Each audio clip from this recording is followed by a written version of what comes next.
Greetings everyone, my name is Dom and my last video was a review of the brand new GTX 1080 Founders Edition. I reviewed my purchase, pardon the pun. The performance of the card was great, but I recommended against it if you could go for an aftermarket cooler, as they are better in basically every single way unless you're going for SLI.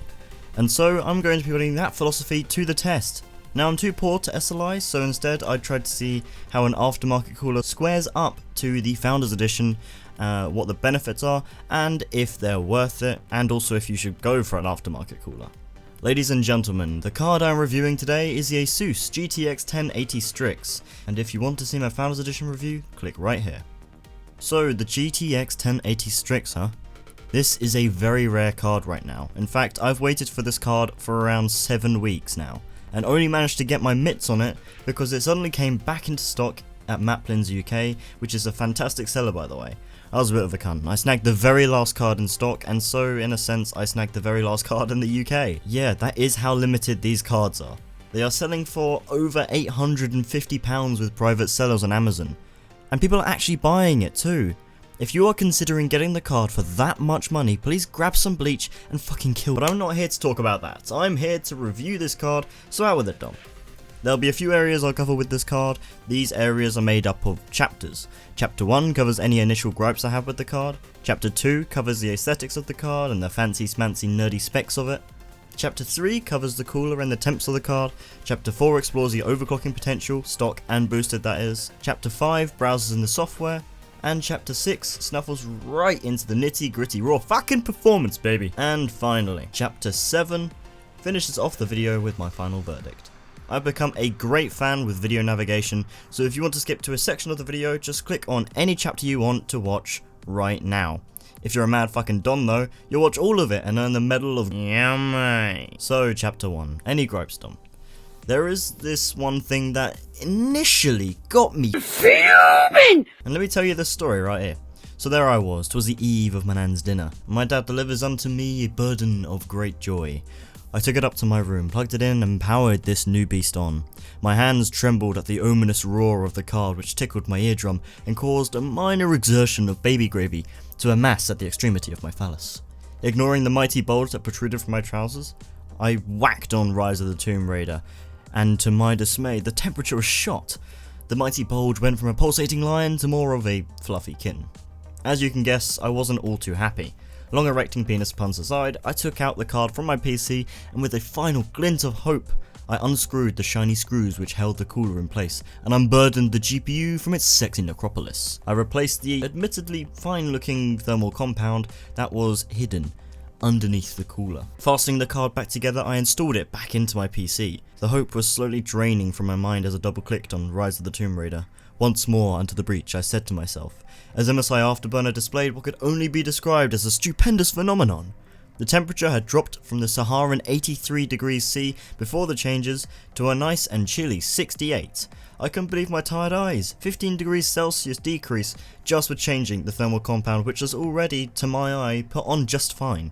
And so, my gripe with this card is that the thermal paste Asus uses may be bad, and so if you don't get good temps right out the box, then I do recommend you change it for yourself, as you'll see a huge decrease in temperatures and a massive increase in performance. Another minor gripe that I have with this card is underglow RGB LED lighting. Maybe in a white or mirrored case, they would serve some purpose, but in any normal case, they're just not bright nor big enough to show any colour or radiance underneath the cooler. I wasn't expecting much from it, but if Asus were to improve on this card in the future, maybe for the 1080 Ti, I ask that they do attend to this, as right now it's pretty pointless. It does, however, slightly light up the heat fins at night or in dark environments, so that can make your PC look pretty cool. But alas, we move on to Chapter 2 now, aesthetics and fancy smancy stuff. This card is absolutely beautiful, probably as aesthetically tantalizing as the word aesthetically. Just listen to it. Aesthetically. Wow, what a time we live in. This card is solidly built. Thanks to that brushed backplate, the card is very rigid and gives it a rather sleek look. The side exposes the heat fins, which is probably good for heat dissipation, but I mean it does also look pretty cool as well. Also on the side, along with the power connectors, there is an RGB Republic of Gamers logo, which, although small, does give a nice "this card is expensive" look to it. But if that wasn't already given off by the RGB backplate, or the fact that it's a GTX 1080, or the fact that it nearly costs £700, then at least you got a pretty colour changing logo. So it's pretty, and it has nice lights, and it's expensive, but why? Why is this card so rare, and so expensive, and in so high demand? Well, fuck me, Dom. I'm glad you asked. This card has an entirely new PCB compared to the Founders Edition. The extra 6-pin power connector should serve as a dead giveaway, but there are also some other changes under the hood, such as the new 8+2 power phase compared to the 5+1 on the Founders. This, along with some shiny new capacitors and shit, should give you an edge in overclocking, but we'll see later in the video if this is true. As I mentioned earlier, the card now has an extra 6-pin power connector, so you can have an 8-pin and a 6-pin, although I doubt this will do much for overclocking, as the card doesn't actually run out of power or anything when it hits 2100 MHz. This raises the TDP up to 285 watts, I think? I would check, but I'm pretty lazy. I covered all the other stuff in the Founders Edition review, and everyone by now will probably know all the other specs, but I'll just run over the main ones. The card features 8GB of GDDR5X, which is faster than the typical GDDR5. I suspect as time goes on this will become the standard for even lower tier GPUs, and the higher ones will feature the HBM2 like their 1080 Ti is rumoured to, but unfortunately not the new Titan X. The card is rocking the GP104 core, and is under the brand new Pascal architecture, which so far I've been pretty underwhelmed with, and I think this is due to a mixture of getting the Founders Edition first, and also thanks to the silly hype that Nvidia and fanboys built up. However, the Strix has given me hope. This is a damn sexy, damn good GPU. Chapter 3. How well does this cooler actually function to chill this lovely GPU? The Founders Edition ran hot.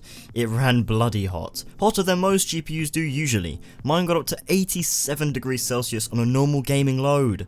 This card, however, is a completely different story. Now I'm going to ignore the temperatures before I change the thermal paste on the card, because that may have just been an error and I don't count the thermal paste as part of the cooler anyway. And so I'm going to be telling you guys about the cooler when I just left it to do its own thing. Then how it performed with a custom fan curve added to it. Now, at idle the temps are anywhere from 47 degrees Celsius to 54 degrees Celsius, depending on how hot my room is and how long the PC has been on for. My room gets pretty hot, being small and at the top of my house, and so with any normal home, the temps would likely be lower, but we seem to be going through a bit of a heat wave at the moment, and even in the winter my room is always bloody hot. So, on a gaming load, the temperatures climb to 69 degrees Celsius, and on more intensive games like The Witcher 3 at 1440p maxed out, I saw the card climb to 71 degrees Celsius. The hottest I've seen this card get is 74 degrees Celsius when playing after 2 hours to make sure my overclock was stable. And yes, by the way, these are the temperatures once my card was overclocked. I didn't see the temps before, but I imagine it to be at most anywhere from 2 to 5 degrees lower. So, for that conclusion, this cooler is insane. The difference between the Founders and the Strix is beyond significant. In fact, it's in a whole other realm. But what about the noise? Is it bearable? Is it loud? Well, I was worried about this too. But obviously at idle you can't hear it because the fans don't even spin. That's the reason the idle temps are higher than usual. Obviously with a custom fan curve you can lower this, but what's the point if it makes no difference to the lifespan of the GPU and is in perfectly safe temps anyway. Now, the sound levels of this card are pretty simple. You don't start to hear them until they get to 65% fan speed, at which point it is a low pitched whir. Step it up to 75% and without headphones you would get some minor discomfort playing a game if your PC was right next to you, but with headphones you just can't hear it. At 85% and higher, it becomes fairly audible and also unnecessary as the temps are being kept pretty low. At 100% this card sounds like a jet engine. So I just wouldn't go there. And now chapter 4. How does overclocking fare on this card? Well, praise be to God, it's actually a fairly good overclocker, from what I've seen anyway. Now I got the version of the Strix that has no factory OC out of the box, because this means the card will run at 1607 MHz when idle, and that means it will be a lot cooler at idle, because when you run a dual monitor setup, the card's minimum clock speed is the base clock. And on the factory OC'd versions, the base clock is higher, which means higher heat output. That is why I chose to get the card with the lower base clock. However, this does not mean that the card is in any way different to the factory OC'd one, because as soon as I jumped into a game, the clock speed shot straight up to 1980 MHz. But I was so curious to see what would happen if I pushed the card a little bit. I added 200 MHz to the core and 500 MHz to the memory, which meant the card was running at 2050 MHz and the memory at 11,000 MHz effective. I stress tested for a couple of hours, it was completely stable, not a single hitch nor artifact. That being said, my max overclock was 2122 MHz, and this didn't remain at the frequency for very long before falling down to 2088 MHz. And to achieve this, I had to dial the memory overclock back to 300 MHz added instead of 500 MHz added. And it wasn't always stable. Sometimes it would pass stress tests without artifacting, and other times, often once it had been on for a while, it would just exit out the game. No error, just freeze and then crash. This also meant a fair amount of heat was added, and in longer periods of gaming I saw the temperatures rise over 76 degrees Celsius, which was a bit annoying. Under 2100 MHz the temps were fine. I don't know what it is with that frequency. It's like the bloody Loch Ness Monster, seen by few but out there for sure, for those that go venturing for it.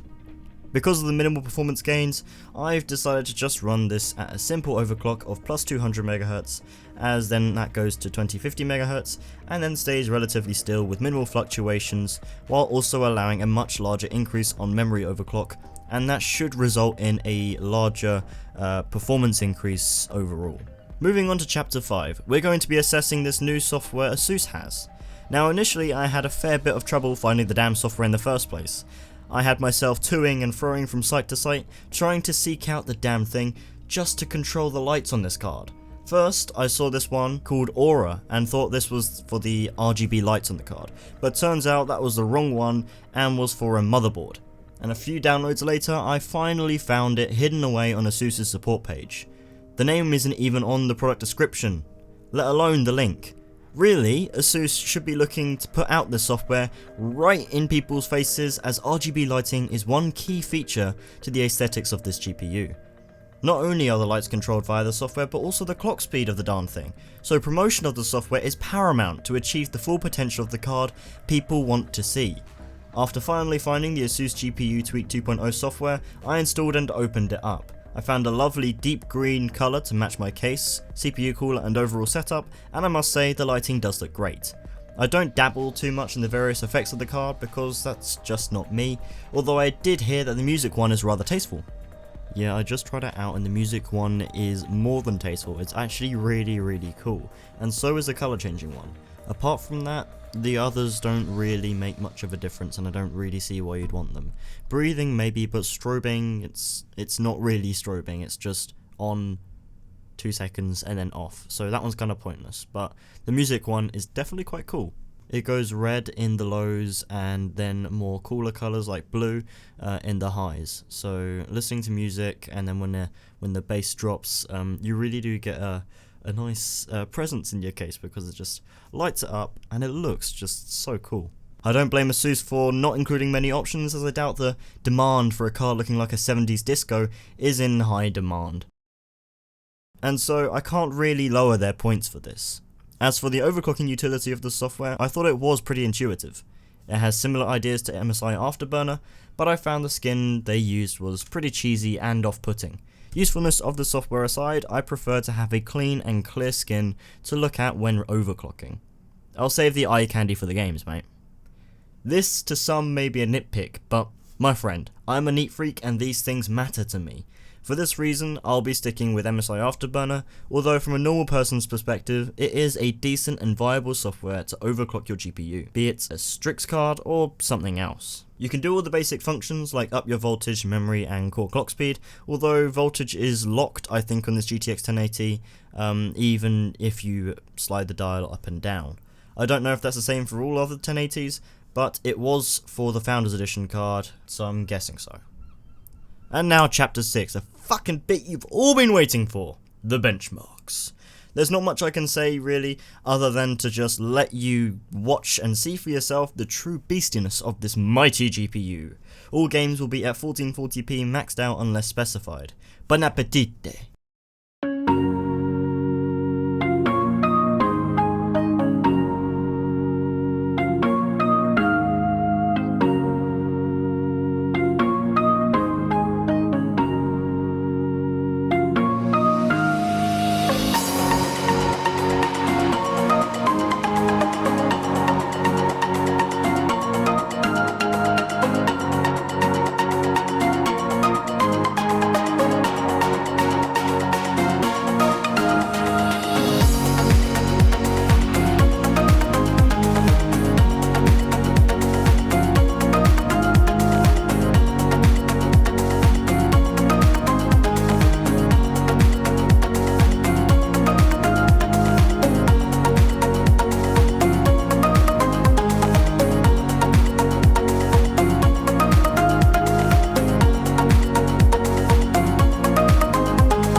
So now you've seen how this card truly performs, and I can safely say I am not disappointed.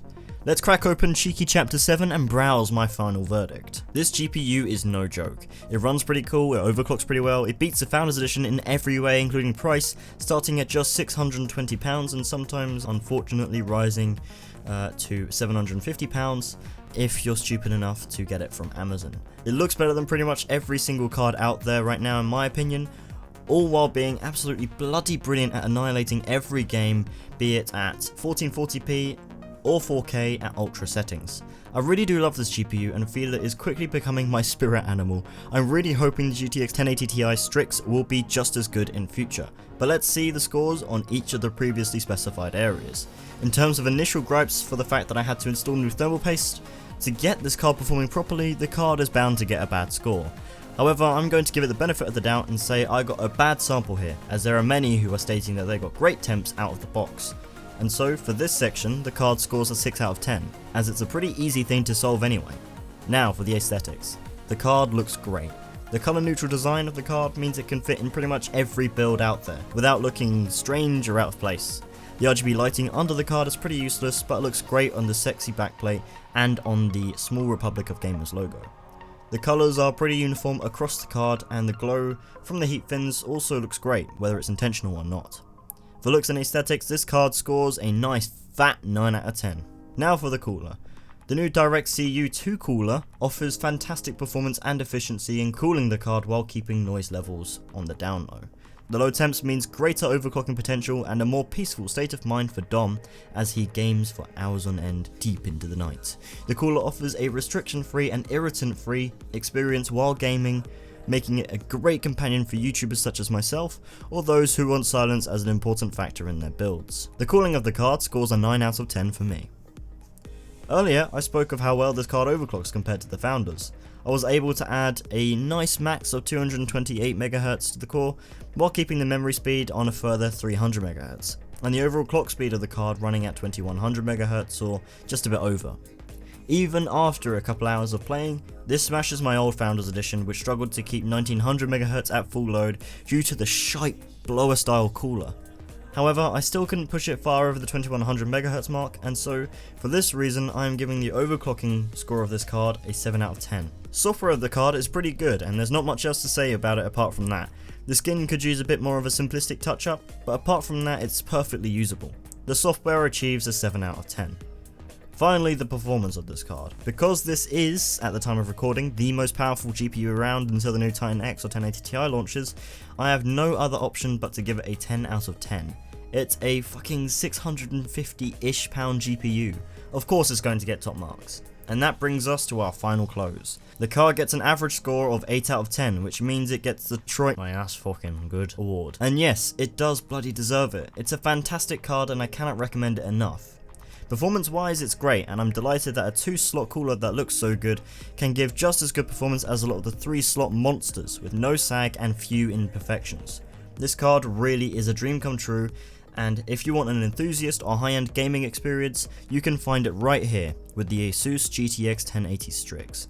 And so we draw this video to a close. Thanks so much for listening and watching so attentively. I know I haven't been the most active person in the world, but I've just had a lot going on and a lot on my mind lately. The script alone took 3 days. 3 fucking days! You can literally fly to the moon in that time. If you fancy seeing my previous review of the Founders Edition, then click right here for more cheekiness. But anyway guys, if you did enjoy this video, then do show your appreciation by tapping that like button. I love your face, and I will see you guys in the next one. Ta-ra.